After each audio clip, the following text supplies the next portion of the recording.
YouTube, what it do? It's your boy David G, and I'm back at a new video today, man. And y'all already see the title of this video. Everyone is a reflection of you, man.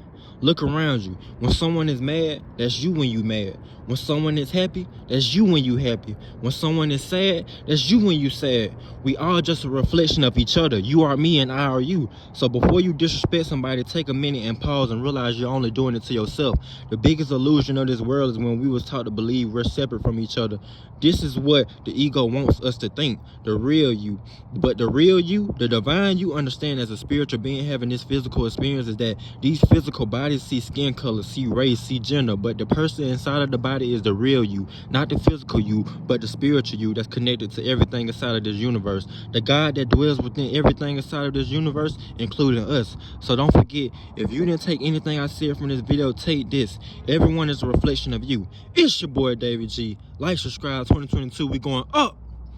And I'm out this joint. Peace, love, happiness, sending y'all way, man. Let's get it.